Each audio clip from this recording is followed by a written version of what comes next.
Hey, what's going on, guys? Mr. One Man Army here, and today we're going to be talking about how to get those high kill streaks in Black Ops 2. A couple of friends and I have thought that the kill streaks, or I guess score streaks, are super hard to get in this game, but I figured out that we are all playing to get the kill streaks and not necessarily score streaks.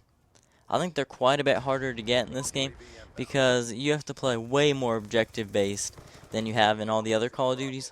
But that doesn't mean you need to play more risky, and not to offend anyone, but if you are just going for those flags, it's going to be hard to get a kill streak because it's kind of stupid to just run out there and hope you don't die.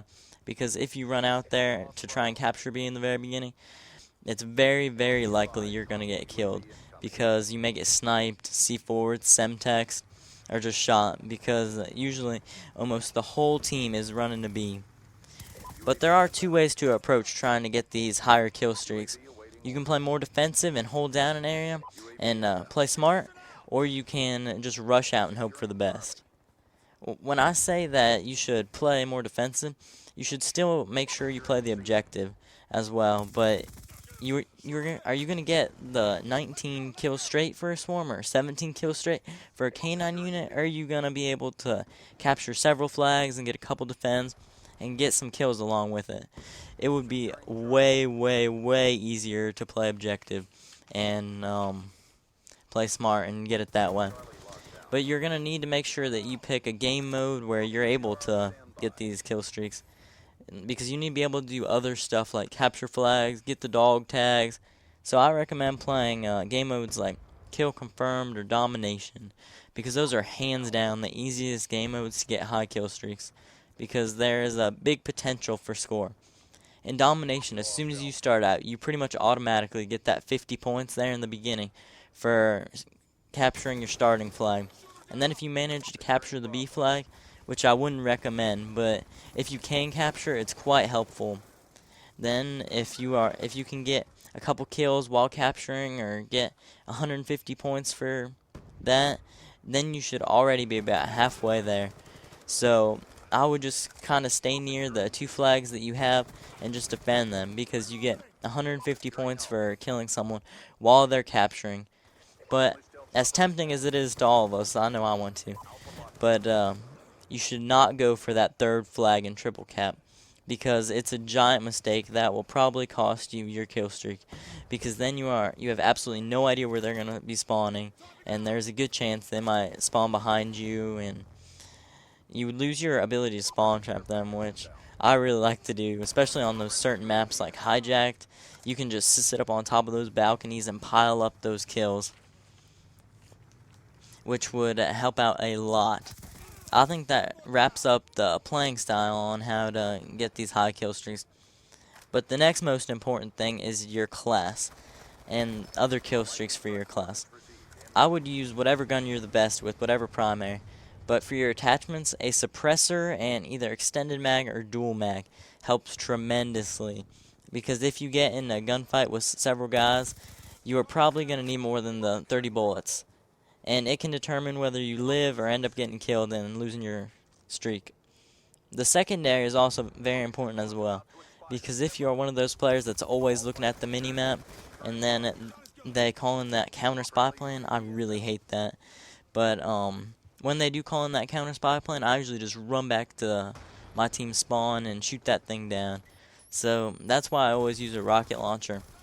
But I personally think that the small, or SMAW, is the best rocket launcher, because you can shoot down aircraft with it, and it's also free fires, which is very useful for getting the enemy team off the flags in a domination match, or clearing out a room for the hard point.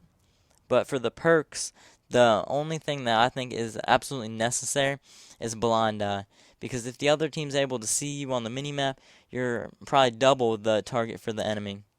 I don't really think the rest are quite as important. They're not really as significant, but it's all personal preference and what you do the best using. Also, if you use certain kill streaks, it will help you a lot to getting your kill streaks, because you get a ton of score. The ones that I find that help the most are the UAV, the counter UAV, the stealth chopper, and the orbital VSAT. and maybe even the Guardian, depending on what game mode you're playing. When you call in that spy plane or the counter spy plane or the orbital VSAT, you get a assist for every one of your teammates' kills, and I think you get around 10 to 20 points per assist, depending on what game type you're playing.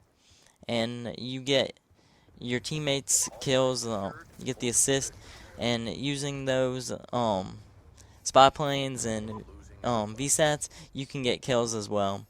And those 10 to 20 points assists you get from your teammates, they build up very, very quickly, because your team will usually get around 15 to maybe 20 kills while those are up. And but the Guardian, it can be really helpful actually. I really wasn't a big fan of the Guardian until recently. But as if you're playing on objective mode, like hardpoint or domination, it can help a lot to hold down the area, and you get 20 points every time you get a hit marker, and usually it like keeps the people in it, so you get a couple of those. Now, last but not least is the stealth chopper. It's also very, very good because you don't have to control it or place it down or risk dying by like running out to the center of the map like you would with a sentry gun. So you can continue getting kills, and it usually gets quite a few kills. So guys, make sure to play objective and also play smart, and it will be a lot easier to get those kill streaks. I hope you guys enjoyed the video and found it very helpful, and if you did, please give it a like, and if you are new to my channel, you should definitely subscribe for more videos like this. Oh, and by the way guys, my next video is going to be a short commentary just talking about whether it's more beneficial to use low kill streaks or high kill streaks. Alright guys, I'll see you later. Hostile RCXD in your AO. Securing A. UAV awaiting orders. AGR inbound. All flags secured. Maintain current.